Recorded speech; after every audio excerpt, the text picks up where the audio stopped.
नमस्कार, जय हिंद। स्वागत है आपका राष्ट्रीय पंचायत में।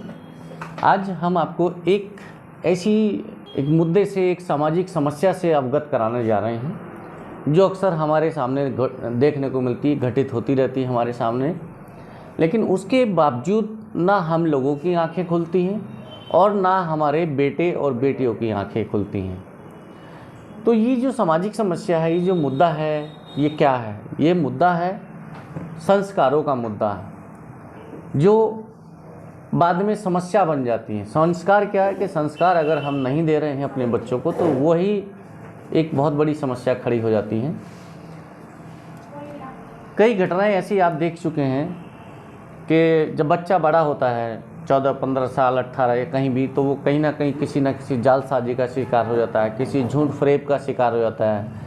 आमतौर पे लड़के लड़कियां ऐसे प्यार समझते हैं या जो भी समझते हैं, लेकिन ये एक कैसा प्यार है कि किसी एक अनजान व्यक्ति के लिए, जिसको हम कोई जानते नहीं, किसी को देखा नहीं, भाला नहीं है, बस 4 दिन उससे मुलाकात क्या होगी और फिर हम सब कुछ पीछे छोड़ जाते हैं। हमारी माँ ने कितनी पीड़ा सहकर हमें पाला, हमारे पिता ने कितना कष्ट उठाकर हमारा शिक्षण कराया, हमें शिक्षा दी, हमें अन्न खिलाया, हमें पाल पोस के बड़ा किया, हमारी ज़रूरतों को पूरा किया। बस एक उस लड़के के लिए, एक लड़की के लिए हम माँ बाप की जितनी भी इज्जत होती, जो भी इज्जत होती, जो हम 17-18 साल तक उसने हमें कष्ट उठाया, उन माता पिता ने जिन्होंने जन्म दिया, कितनी पीड़ा होती है एक माँ को। कहते हैं दूसरा जन्म होता है एक माँ का, जब कोई बच्चा होता है उसका, जब वो माँ बनती है। फिर पिता कैसे अपनी इच्छाओं को मार के, अपने सपनों को कुचल के वो अपने बच्चों का पालन पोषण करता है, उनको वो आगे बढ़ाने के लिए, उनको अपने कंधे पे बैठाकर ऊपर बढ़ाने के लिए, आगे बढ़ाने के लिए काम करता है। अपनी दिन रात चैन सुकून सब आराम वो उसमें वो निकाल देता है, ख़त्म कर देता है बच्चों के लिए। इसके बावजूद लेकिन कई फैमिली ऐसी होती है, कई परिवार ऐसे होते हैं कि वो ये जो परिवार, जो माता पिता इतना सब कुछ अपने बच्चों के लिए कर रहे हैं, वो सब कुछ मिट्टी में मिल जाता है। क्यों? क्योंकि हमारे बच्चे कुछ ऐसा कर बैठते हैं कि वो सारा उनकी मेहनत पे पानी फिर जाता है। वजह ये कि हम उनको संस्कार नहीं दे पाते हैं। सिर्फ शिक्षा पे हमारा ध्यान रहता है कि मेरा बेटा इंजीनियर बनेगा, मेरा बेटा डॉक्टर बनेगा, मेरी बेटी ये करेगी, मेरी बेटी वो करेगी, फलाना ढिमकाना, ये वो। लेकिन मेरा बच्चा या मेरी बच्ची जब से उसने होश संभाला है और जब से वो स्कूल में जाना शुरू किया है, या जब से उसकी याददाश्त शुरू हुई है कि अब उसे ये चीज़ याद रहने लगी, अब वो सीखने और समझने लगी है। शायद 2 या 2.5 साल की उम्र ऐसी रहती है, 1.5-2-2.5 साल से, जब बच्चा सीखने समझने लगता है, हर चीज़ का ज्ञान अर्जित करने की शुरुआत होने लगती है। लेकिन उस दरमियान से लेके 14, 15 या 16 साल के बीच में, जो भी लगभग 14 साल की आयु अवधि ऐसी रहती है कि माँ बाप को अपने बच्चों को शिक्षा देने पे तो ध्यान रहता है। शिक्षा देने के लिए तो वो सब कुछ कुर्बान करने के लिए तैयार रहते हैं, अपने सपने, अपना पैसा, अपना सब कुछ, अपना चैन, अपनी इच्छाएं, सब का दमन कर देंगे। लेकिन संस्कार देने पर बहुत कम है। हम समझते हैं कि शायद 0.0001, शायद लाखों या करोड़ों में एक परिवार ऐसा होगा जो अपने बच्चों को संस्कार भी देता है। और वही ऐसे परिवार होते हैं जिनके बच्चे काबिल होते हैं, और काबिल होते ही नहीं, काबिल होते चले जाते हैं। सिर्फ यही नहीं कि आज हमने 12वीं कर लिया या आज हम इस सफलता को पा लिया। सफलता की कोई सीमा नहीं है, अनलिमिटेड होती है सफलता। आज आपने कोई चीज़ पाई है, उसके आगे भी बहुत कुछ है, फिर वो चीज़ पाएंगे उसके ऊपर भी बहुत कुछ है, कोई लिमिट नहीं है सफलता की। लेकिन जहाँ आपने कोई सपना पाल लिया कि ये मेरी सफलता है, मुझे ये पा लिया और मैं सफल हो गया, तो वो आपके लिए वो सफलता है। अदरवाइज सफलता की कोई लिमिट नहीं है। लेकिन जब संस्कार नहीं होते हैं और सिर्फ और सिर्फ शिक्षा पे हम लोग सफलता पाने की कोशिश करते हैं, तो कई बार सफलता या तो मिलती नहीं है, या मिल जाती है तो हाथ से चली जाती है। इसी का हम एक उदाहरण देने जा रहे हैं, जो बहुत ही ताज़ा उदाहरण है, वर्तमान का ही है। और ऐसे अनेकों उदाहरण आप देखते हैं, सुनते होंगे। कुछ हवाला और भी घटनाओं का देंगे, लेकिन ये सिर्फ मेन जो किस्से हैं, जो उदाहरण हैं, ये संस्कारों पर जुड़े हैं। अभी एक घटना हुई थी पिछले दिसंबर 2021, मतलब पिछले साल जो 2021 बीता है, आज 3 अप्रैल 2022 है और ये दिसंबर की बात है। 27 दिसंबर की रात में किसी समय परिजनों को नहीं पता और उनकी बेटी घर से गायब हो जाती है। ये मामला एक बिजनौर ज़िले का है और हम इसमें उस बच्ची का या उस गांव का नाम नहीं खोल रहे हैं पहचान छुपाने के लिए, लेकिन सिर्फ वीडियो बनाने का मकसद यही है कि आप लोग भी अपने बच्चों की गतिविधियों पर ध्यान रखें, उनको संस्कार भी दें। संस्कार किसी स्कूल में नहीं मिलता, वो स्कूल सब बंद हो चुके हैं जहाँ पर संस्कार मिलते थे। आज जो स्कूल खुल रहे हैं, जो चल रहे हैं, उनमें सिर्फ और सिर्फ शिक्षा मिल रही है, संस्कार नहीं मिल रहे हैं। शिक्षा भी क्या मिल रही है, आपने कै ख ग सीख लिया, आपने अक्षर मात्राएं सेंटेंस सीख लिया, इंग्लिश सीख ली, मैथ सीख लिया, साइंस सीख ली, फिर सामाजिक सीख लिया, इतिहास सीख लिया, भूगोल सीख लिया, पॉलिटिक्स सीख ली, हिंदी सीख ली, XYZ। वो शिक्षा मिल रही है जिस शिक्षा से आप अपना जीवन यापन करने के लिए आजीविका चला सकते हैं। लेकिन कई रास्ते ऐसे होते हैं, कई मोड़ ऐसे आते हैं कि जब हम अपना जीवन यापन कर रहे होते हैं उस शिक्षा को हासिल करके, तो जीवन में कई मोड़ ऐसे आते हैं कि जब हम विचलित हो जाते हैं, अपने सही मार्ग से भटक जाते हैं और वहीं पे शुरुआत हो जाती है विनाश की। जब हम विकास की तरफ बढ़ रहे हैं तो वहाँ से विनाश शुरू हो जाता है। क्यों?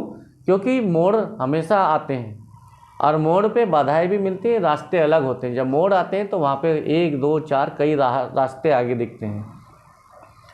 तो जब रास्ते आगे दिखते हैं, एक रास्ते पे आप चले जा रहे हैं और आपके सामने जब चौराहे पे पहुँचेंगे वहाँ पे 2-4 रास्ते और मिलेंगे, तो पता नहीं आपके मन में क्या विचार, आप डिसीजन न ले पाए या परिस्थिति ऐसी हो कि सही रास्ता कौन सा है, गलत कौन सा है, या आपको गलत अच्छा लगने लगे, वहाँ पहुँच के लालच आ जाए मन में, कुछ फरेब आ जाए कि यहाँ पे कुछ नहीं, चलो इस रास्ते पे चलते हैं, ये बढ़िया रास्ता है और बहुत पैसा है, बहुत कमाई है, या जो भी वजह है, लेकिन वो रास्ता गलत होता है। क्यों? क्योंकि आप में सही गलत करने का फ़र्क नहीं है। जब हम में सही गलत करने का फ़र्क नहीं होगा तो ना तो हमारी बुद्धि हमें रोक पाएगी और ना ही हमें संस्कार रोक पाएंगे। संस्कार जो होते हैं वो सिर्फ यही काम करते हैं कि हम शिक्षित हैं, आजीविका कमा रहे हैं, जीवन चला रहे हैं, लेकिन उस आजीविका कमाने के लिए हमारे जो मार्ग हैं, जो रास्ता है, वो जो संसाधन है, जो जरिया है, वो सही है या नहीं है, ये तय करता है सिर्फ संस्कार। तो ये घटना जो हम बता रहे हैं ये कतपुर थाना क्षेत्र की है, एक गांव की है। उस गांव में एक बच्ची रात में निकल जाती है, सुबह को पता चलता है तो परिजन परेशान हो जाते हैं कि बच्ची कहाँ गई। लगभग 17-18 साल की वो लड़की रही होगी, जो भी उम्र है 18 से ऊपर ही है, क्योंकि बताया ऐसे जा रहा है वो बालिग है। और इसी वजह से माँ बाप उसको खोजबीन नहीं कर पाए।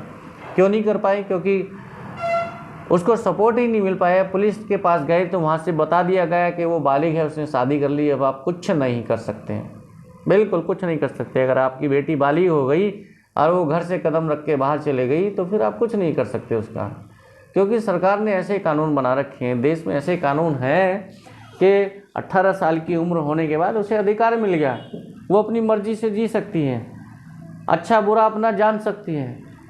लेकिन शायद नहीं, अच्छा बुरा जानने के लिए तो उम्र निकल जाती है। कई बार बुढ़ापे में लोग आके अपना गलत कदम उठा देते हैं, उन्हें पता ही नहीं होता क्या अच्छा क्या बुरा।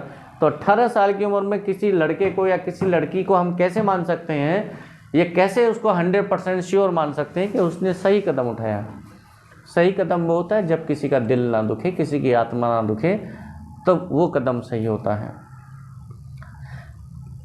लड़की घर से निकल जाती है, माँ बाप परेशान होते हैं, सुबह जब घर पे नहीं मिलती, खोजबीन होती है। पहले परिवार वाले खुद खोजते हैं, रिश्तेदार भी खोजते हैं मिलके, गांव वाले भी खोजते हैं, मिलते हैं।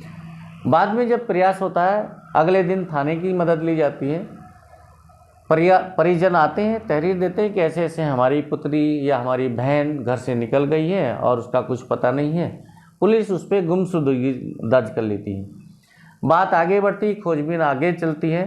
फिर बाद में पता चलता है परिजनों को, जिन्होंने तहरीर दी थी कि हमारी बेटी मिल नहीं रही है, हमारी बहन मिल नहीं रही है, कि वो किसी के साथ चली गई है और उसने उसके साथ मैरिज कर ली, कोर्ट मैरिज कर ली है या आर्य समाज मंदिर में शादी कर ली है।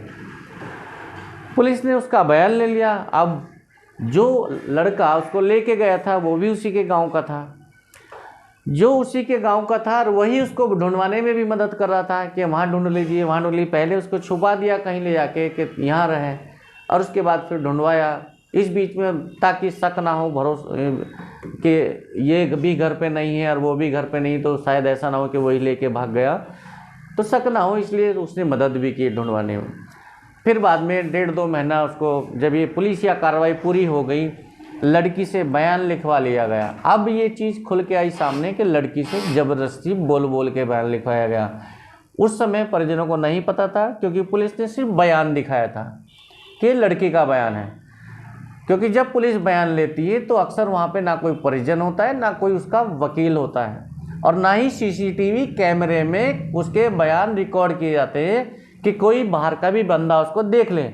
अगर लड़की से बयान लिए जा रहे हैं, कोई पुलिस अफसर उसका बयान ले रहा है या कहीं अदालत में उसका बयान लिया जा रहा है, आप परिजनों को अलग कर रहे हैं कि बयान उसका प्रभावित ना हो जाए, आप उसके मिलने जुलने वाले रिश्तेदारों को बयान अलग कर रहे हैं, या उसके जहाँ जिसके साथ भागी उसको अलग कर रहे हैं कि उसका बयान प्रभावित ना होकर हो जाए, निष्पक्ष होकर वो बयान दे पाए।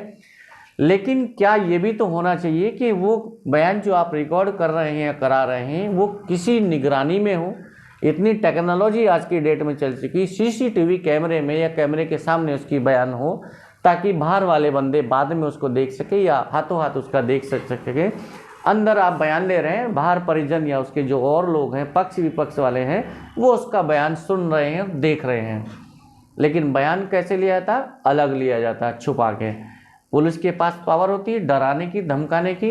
नियम को भी कई बार ताकत में एक तरफ कर दिया जाता है, अपनी ताकत के, अपने डंडे के बल पे आप लोग बाहर बैठिए। लोग ऐसा होते हैं, लाचार होते हैं, जिनको जानकारी नहीं होती, वो चुपचाप बाहर बैठ जाते हैं, बयान अंदर हो जाते हैं। इस केस में भी फिर बिल्कुल वैसे ही हुआ। नगीना में कहीं ले जाते हुए उस लड़की को कहीं ले जाया जा रहा था, भगाने के बाद उसको झांसा देकर घर से बाहर बुलाया गया। वहाँ से आरोपी ने अपनी बाइक पे उठाया, फिर अपनी किसी रिश्तेदारी में उसके गांव में छोड़ा। गांव में छोड़ने के बाद परिजनों के साथ मिलकर लड़की को ढूंढवाया। देखिएगा कितनी बड़ी होशियारी खेली गई है। ये तो इत्तेफाक रहा है कि लड़की वो कहीं से बाद में मौका मिल गया और ये बाहर निकल गई वहाँ से चंगुल से, और इन सब चीज़ों का पता लग गया। लेकिन कितना सीरियस ये मामला हो सकता था ये अंदाज़ा लगा सकते हैं आप। लड़की जब उसको ले जाया जा रहा था नगीना रेलवे स्टेशन पे, उसके बयान दर्ज किया गया है। ये लड़की बता रही जब वो बाहर आई है चंगुल से छूट के, उन जान बचा कर जब आई है, वहाँ पर पुलिस ने बोल बोल के एक एक शब्द बयान लिखवाया, उसकी राइटिंग से लिखवाया, ताकि ये साबित ना हो जाए कि बयान हमने लिखा है, लड़की ने बोला नहीं बोला। तो उसकी राइटिंग में उससे बयान लिखवाया गया कि लड़की ने बयान दिया, जबकि लड़की को ये कहा गया कि आप ये बोलो, ये बोलो, ये बोलो, ये लिखो, ये लिखो, ये लिखो। वर्ड टू वर्ड लड़की ने बताया कि लड़की से एक एक शब्द बोल के पुलिस ने बयान दर्ज किया। अब पुलिस ने ऐसा क्यों किया होगा? आप जानते हैं क्यों किया होगा? जो आरोपी भगा के ले जा रहा है, लड़की उसके फेवर में या झांसे में आके किसी भी तरह से एक बार कदम उसने बाहर रख दिया, अब उस पर कानूनी कार्रवाई ना हो। जो लड़का भगा के गया, जो आरोपी उसको भगा के लाया घर से, उसकी एक परिवार की जो इज्जत है उसको लेके आया है, एक परिवार की जो इज्जत है उसको लूट के लाया है, वो लुटेरा साबित ना हो जाए, उस पर कोई कानूनी कार्रवाई ना, वो फंस ना जाए, तो वो पुलिस की भी मदद लेगा। अब पुलिस, जाहिर सी बात है, पुलिस तो कुछ भी कर सकती है। आरोपी को निर्दोष बना सकती है, निर्दोष को आरोपी बना सकती है। क्यों? ये तो सब जानते हैं कि पुलिस जो सांप, लाठी का सांप और सांप का लाठी बना देती है, रस्सी का सांप बना देती है। ये सब ये जग जाहिर है, पुलिस पे लागू होता है। लेकिन हम ये नहीं कह रहे कि सारे पुलिस वाले ऐसे होते हैं। हर जगह अच्छे लोग भी हैं, बुरे लोग भी हैं। पुलिस में भी, हमारे पेशे में भी, पत्रकारिता में भी, मास्टरी में भी, सब हर क्षेत्र में अच्छे लोग हैं और बुरे लोग हैं, वो एक अलग मैटर है। लेकिन इस लड़की से बोल बोल के बयान लिखवाया गया। क्यों लिखवाया गया होगा, अब क्लियर हो गया होगा इतना सब कुछ बताने के बाद। बड़ा पैसा देके, मोटा देके पुलिस ने उनको सपोर्ट किया, वो किया, बयान लिखवा लिया गया। अब उसको आज़ाद कर दिया गया आरोपी को। अब ठीक है, अब आपका बयान हो गया, उसका कोर्ट मैरिज कराओ और मौज लो कहीं। माँ बाप को उसका बयान दिखा दिया कि आपकी लड़की ने कोर्ट मैरिज कर ली है और ये रहा उसका बयान, अब कुछ नहीं कर सकते, वो बालिग है। माँ बाप हाथ पैर मार के चुपचाप शांत बैठ गए। क्यों? क्योंकि फिर कुछ चलने वाली नहीं थी, कानून ने उसके हाथ पैर काट दिए थे उन परिजनों के। और बेटी तो पहले से लापरवाही करके, गलती करके कदम बाहर निकाल लिए थे।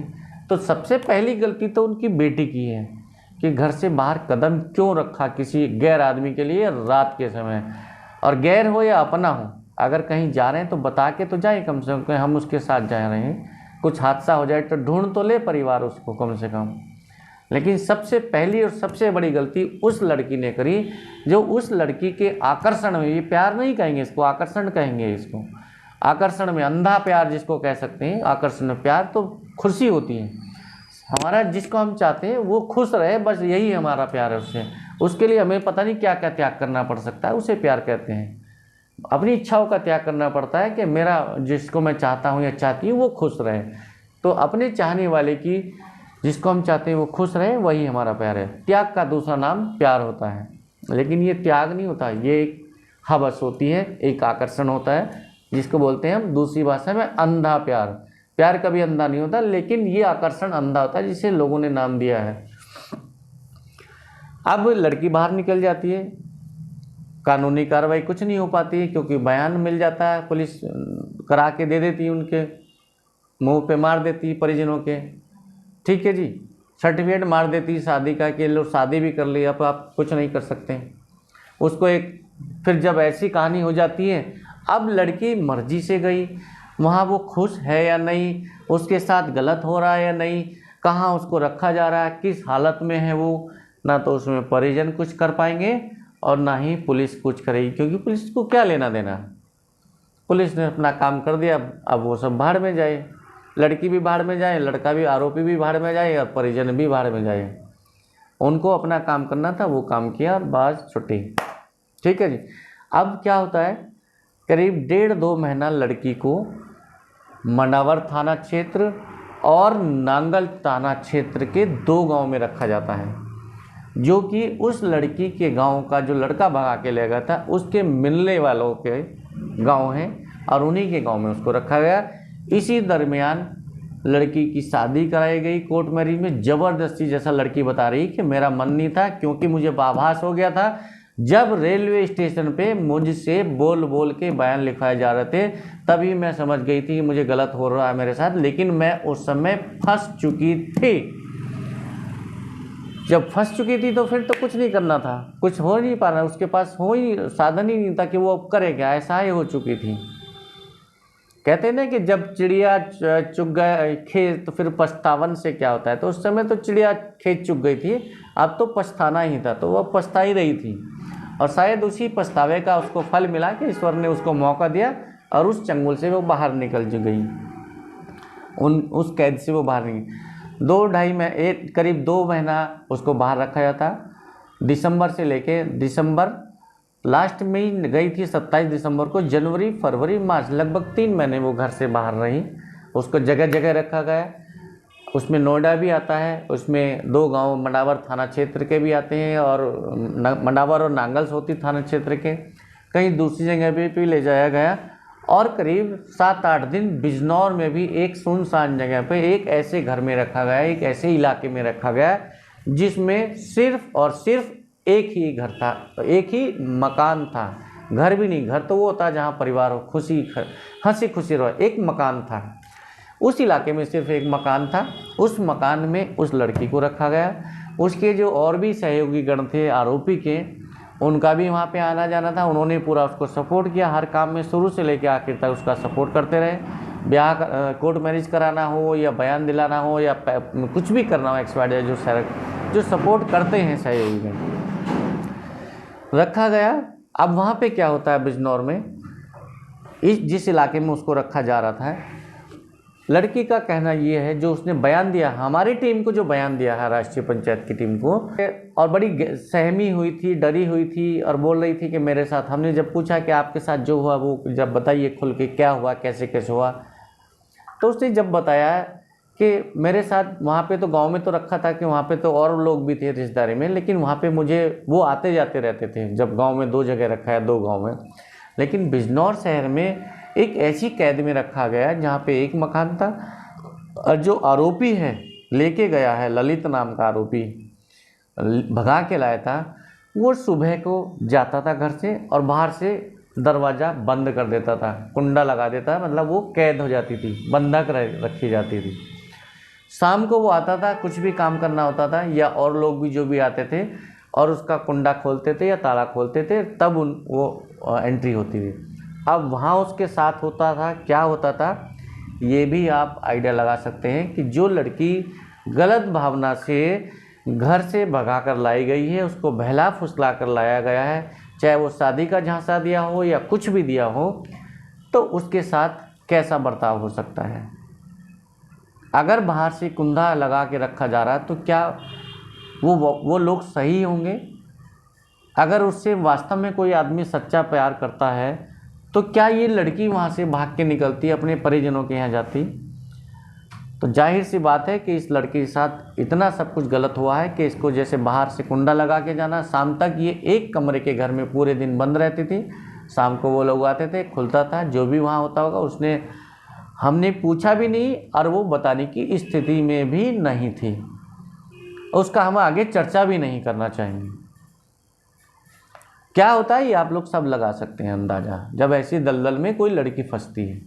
लेकिन शर्म है हमें ऐसी बहन बेटियों पे, अफसोस आता है कि ऐसी हरकतों पे, कि क्यों उन माँ बाप की इज्जतों पे लांछन लगाती है और क्यों अपने साथ ऐसी दर्दनाक पीड़ा सहती हैं। क्यों? आखिर क्या है ऐसा इसमें? क्या अपने माँ बाप की इज्जत से बड़ी कोई इज्जत है? क्या अपने परिवार से बड़ा ज़्यादा कोई सहयोगी बन सकता है?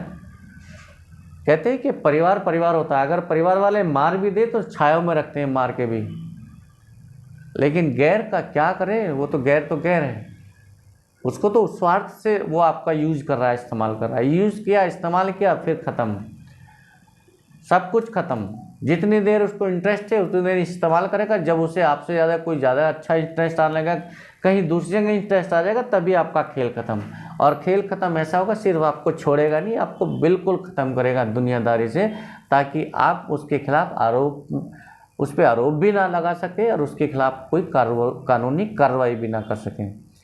इसीलिए जो आप देखते हैं ना, जली हुई लाशें देखते हैं, कोई नहर में तैर रही है, कोई जंगल में पड़ी है, कोई खेत में पड़ी है, कोई कहीं पड़ी है। लड़कियों की जो लाशें आप देखते हैं ना, इनमें से ज़्यादातर लाशें वो होती हैं जो गलत कदम उठा चुकी होती हैं, घर से माँ बाप की मर्ज़ी के खिलाफ जा चुकी होती हैं। लेकिन अगर कोई व्यक्ति ज़बरदस्ती कर रहा है, आप अपनी जगह सही है, कोई लड़का है, कोई भी लड़का लड़की ज़बरदस्ती कर रहा है और आप अपनी जगह सही है, तो आप सूचना दे सकते हैं। आपके परिवार हैं, आपके रिश्तेदार हैं, आपके गांव वाले हैं, उससे पहले पुलिस बैठी है, कहीं से भी आप मदद ले सकते हैं। लेकिन अगर आप सही हैं और आप ही खुद गलत हैं, तो फिर उस गलत में जो सामने वाला जो गलत करा, आप उसके सहयोगी बन रहे हैं, और सहयोगी बन रहे हैं तो अगर वो पावरफुल है तो आपको दबा के, आपको ख़त्म करके वो आगे बढ़ जाएगा, क्योंकि वो आपसे स्वार्थ से जुड़ा है। ऐसी और भी, ये तो एक छोटी सी घटना है केतपुर थाना क्षेत्र की, एक बहुत बड़ा हाई प्रोफाइल मामला भी आपको सुनाते हैं। उसमें तो मर्डर हो चुका, ये तो बच गई ये लड़की, संयोग से कुछ अच्छा इसका पुण्यक्रम होगा या पछतावा इसे हो गया होगा अपनी करनी पे, जो इसको ईश्वर ने मौका दे दिया कि बच के आ गई है। ये 1 अप्रैल की रात को बच के भागी है वहाँ से। शाम को कुंडा उस दिन खुला रह गया और उसे मौका मिल गया और वो अपना बच के शाम को घर निकल गई, घर पहुँच गई अपना, और इस तरह से वो पूरी तरह से बर्बाद होने से, अपनी ज़िंदगी ख़त्म करने से अपने आप को बचा पाई।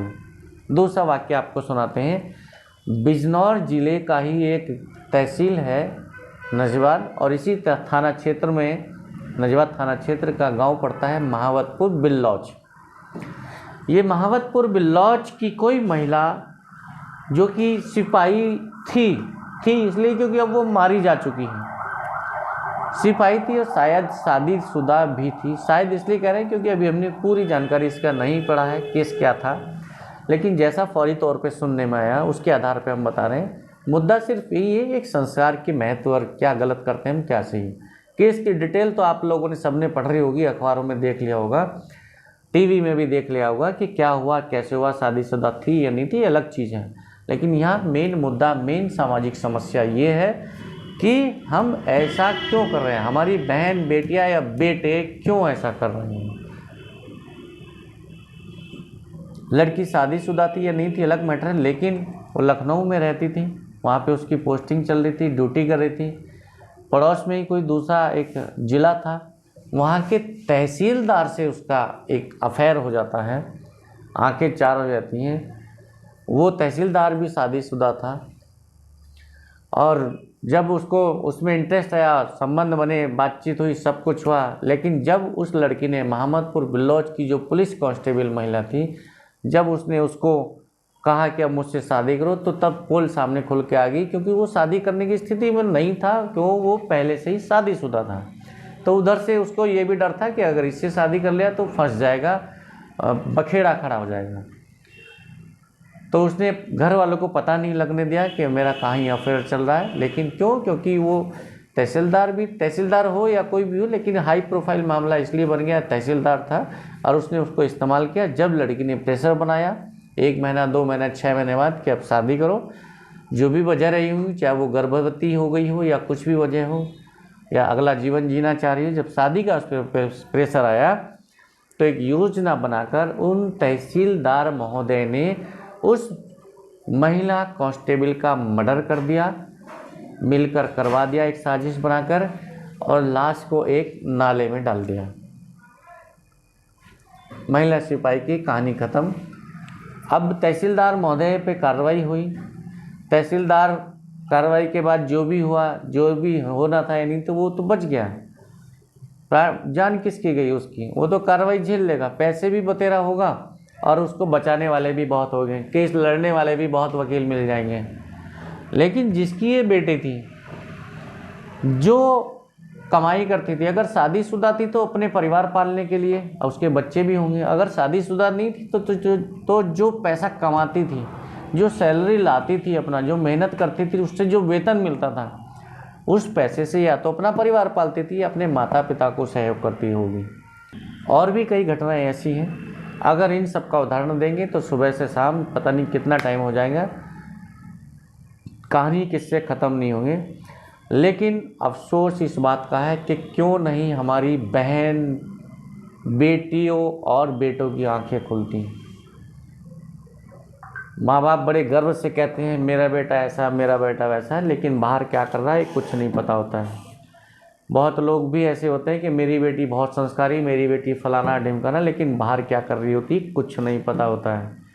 तो इसको पता करने के लिए कि हमारे बच्चे कैसे हैं, हम ना बच्चों को, लड़की बेटे को दोष दे रहे हैं, ना बेटी को दोष दे रहे हैं, हम सिर्फ माँ बाप को दोष दे रहे हैं कि अगर आपके अपने बच्चों को सही रखना है, आपके बच्चे किस गतिविधि में चल रहे हैं उस पर अगर कंट्रोल करना, गलत में तो नहीं जा रहे हैं, उसको अगर रोकना है, तो आपको उनकी हर गतिविधि पे नज़र रखनी होगी। सिर्फ यही नहीं कि आपने बच्चे का एडमिशन करा दिया, छोटा बच्चा तो नहीं ध्यान देगा, लेकिन छोटे से ही शुरुआत होती है। जब बच्चा पहली दूसरी क्लास में होगा तो तभी से उसमें वो गुण या अवगुण पैदा होने शुरू होने लगते हैं। पैदा नहीं कहेंगे, पैदा तो जन्मजात लेके आता है आदमी। इंसान जब पैदा होता है बच्चे के रूप में, तो उसमें गुण और अवगुण, सही, अच्छाई और बुराई दोनों लेके आता है। उसकी अच्छाई बढ़नी है, अवगुण ज़्यादा डेवलप होने, या अवगुण मतलब अच्छाई ज़्यादा डेवलप होनी या बुराई, ये माँ बाप तय करते हैं। माँ बाप की जिम्मेदारी तय करती है, माँ बाप का समय और कर्तव्य और ध्यान तय करता है, उनकी निगरानी तय करती है, उनका लगाव तय करता है। लगाव का मतलब ये नहीं कि बच्चों से बस प्यार कर रहे हैं और आप उनकी गतिविधि पर ध्यान ही नहीं दे रहे कि वो अच्छे कर रहे हैं या बुरा कर रहे हैं। लेकिन शिक्षा देने के साथ साथ हमें बच्चों की उन गतिविधियों पर भी ध्यान रखना है कि ये गलत है या सही है। अगर गलत कर रहे हैं तो हमें समझाना पड़ता है, समझाना चाहिए कि ये गलत नहीं है बेटा, ऐसे नहीं ऐसा करते हैं। और जब हम ये कहते हैं ना कि बेटा ऐसा नहीं ऐसा करते हैं, देखो उसने कितना अच्छा काम किया, आप भी ऐसा करो बेटा, तो यही संस्कार होता है। जब हम अपने बच्चों को गलत और सही में भेद करना सिखाते हैं, सही और गलत में भेद करने की शिक्षा देते हैं, तो वही संस्कार कहलाता है। बाकी जो आप स्कूलों में आप दे रहे हैं, दिला रहे हैं, वो एक किताबी ज्ञान है, वो एक सांसारिक ज्ञान है जिससे कोई भी बच्चा बड़ा होकर जीवन यापन कर सकता है। लेकिन जब हम अपने बच्चों को सही और गलत का फ़र्क समझाते हैं, और ये शुरुआत छोटे से करनी पड़ती है, बड़े से आप नहीं कर पाएंगे। जब ये हम भेद समझाते हैं कि ये सही गलत है बेटा, ये गलत है, बेटी ऐसा नहीं करते, बेटी वैसा नहीं करते हैं, कई बार प्यार से नहीं समझ रहा बच्चा या बच्ची तो उसको डांटना भी पड़ता है, डांट के भी नहीं मान रहा तो पीटना भी पड़ता है। और जब पीट देते हैं तो बच्चा नाराज़ होता है, रुष्ट हो जाता है, तो फिर बाद में पुचकारना भी पड़ता है, उसे प्यार भी करना पड़ता है। समझाओ, डांटो, प्यार करो, ये 3 शिक्षा होती है, 3 स्टेप होते हैं किसी भी बच्चे को संस्कार देने के लिए। समझाओ, डांटो, प्यार करो। समझाना भी पड़ता है, डांटना भी पड़ता है, और फिर प्यार भी करना पड़ता है। कई बार बच्चा नहीं डांटने से नहीं मानता तो पीटना भी पड़ जाता है, लेकिन प्यार भी ज़रूरी है उसके लिए। कहीं ऐसा ना वो टूट के बिखर जाए, आपके मन में नफ़रत पैदा करने लगे। उससे प्यार करो, बताओ, समझाओ बाद में, थोड़ी देर बाद में, कि तूने ये गलती की थी बेटा, तेरे लिए ये नुकसानदायक है, इसलिए हमने तुझे इसलिए डांटा, या इसलिए हमने तुझे पीटा क्योंकि तू डांटने से भी नहीं मान रहा था। तूने ये गलती दूसरी बार करी, तीसरी बार करी, इसलिए हमने तुझे पीटा ताकि तू अब सुधर जाए। और तू अभी भी नहीं सुधर रहा है तो ठीक है, हम तुझे अब ना पीटेंगे, ना कुछ कहेंगे, ना टोकेंगे, तो अपना जीवन जो जीना है जी ले। ये आप बाद में नौबत आती है इसकी। लेकिन बच्चा अगर छोटा सा है ना, 2-2.5 साल का, तो आप उसे जैसा प्यार से समझाएंगे वैसा समझता जाएगा। बस यही संस्कार है। तो नमस्कार, फिर किसी मुद्दे पर, फिर किसी समस्या पर फिर आपके बीच हाजिर होंगे। तब तक देखते रहिए राष्ट्रीय पंचायत। आपके मन में भी अगर कोई सवाल आ रहा है, कोई जिज्ञासा है, कोई इशू है, कोई मुद्दा है कि इस पर भी कुछ विचार रखने चाहिए हम लोगों को, और उसमें आप चाहते हैं कि हम और भी लोगों को उसमें शामिल करें, ये एक जो हमने आपको जो वीडियो बनाई है, ये एक समाचार है, लेकिन हमने इसको एक न्यूज़ है। हम हिंदी में, इंग्लिश में अगर बोलें तो एक न्यूज़ है, लेकिन हमने इस न्यूज़ को व्यूज़ में कन्वर्ट किया है। व्यूज़ में इसलिए कन्वर्ट किया है क्योंकि न्यूज़ तो पहले आप देख चुके हैं, अभी भी आप देख लेंगे दूसरे अखबारों में, लेकिन व्यूज़ नहीं मिल पाते हैं। समाचारों में, समाचार पत्रों में, पत्रिकाओं में या चैनलों पे आपको समाचार मिलते हैं, व्यूज़ कम मिलते हैं। और जो व्यूज़ जहाँ पर मिलते हैं वहाँ पर आप लोग जाते नहीं हैं। व्यूज़ कहाँ मिलते हैं? जहाँ पे साधु संतों का संग होता है, जिसे हम बोलते हैं सत्संग। तो सत्संग तो आप लोग कह देते हैं कि ये तो जब बुढ़ापा आ जाएगा, 60-70 साल के हो जाएंगे, तब का काम है भजन करना, कीर्तन करना, प्रवचन सुनना, तो तब तो फिर आप तभी करेंगे। और तब आप क्या पता चला कि या तो आप तब तक रहेंगे नहीं 60-70 साल तक, क्योंकि आजकल तो आदमी 40-45 साल में ही हार्ट अटैक आ रहे हैं, किसी को कैंसर हो जा रहा है, तो आप कैसे कह सकते हैं? तो फिर तो भजन करने का समय नहीं मिलेगा, या साधु संतों का संग करने के लिए समय नहीं मिलेगा। या अगर आप बच भी गए, जिंदा भी रह लिए तब तक, तो ना तो आप आँखों से देख पाएंगे ठीक से, ना मुँह से ठीक से बोल पाएंगे, ना कानों से ठीक से सुन पाएंगे, और ना दिमाग से कुछ सोच समझ पाएंगे। तो उस भजन का क्या फ़ायदा, या उस सत्संग का क्या फ़ायदा रहेगा आपको? सत्संग करना है तो पैदा होने के बाद जब से करना शुरू करो, जब से आप जीवन जीना के लिए, अपना गृहस्थ जीवन जीने के लिए योग्यता हासिल करने की शुरुआत करते हैं। जैसे बच्चा एडमिशन लेता है किसी स्कूल में, पहली क्लास में या नर्सरी में या LKG में, तो वहीं पे उसे शिक्षा के साथ साथ संस्कार भी देना शुरू करो। स्कूल में आप शिक्षा दिला रहे हैं तो कहीं ऐसे आश्रम में या ऐसे जहाँ पर संतों का संग मिलता हो वहाँ पर भी लेके जाइए। साधु संत, कोई जरूरी नहीं कि कोई भगवा चोला पहने हुए है, कोई पीले वस्त्र धारण किए हुए है, कोई गले में बहुत बड़ी माला डाले हुए है। डालते हैं कुछ लोग, अच्छी बात है, डालते हैं, लेकिन इसका मतलब ये नहीं वो संत है, और इसका मतलब ये भी नहीं वो संत नहीं है। संत आदमी विचारों से बनता है, अगर जिसके विचार सच्चे हैं वही संत है। जिसकी विचार सच्चे हैं, जिसके भाव अच्छे हैं, वही संत हैं। आप भी हो सकते हैं, आपके अड़ोसी पड़ोसी भी हो सकते हैं। तो अपने बच्चों को शिक्षा के साथ साथ संस्कार भी दिलाइए, ताकि आप और आपके बच्चे ऐसी दुर्घटनाओं के शिकार होने से बच जाएं, ऐसे भेड़ियों के, ऐसे सियारों के शिकार होने से बच जाएं। नमस्कार, जय हिंद।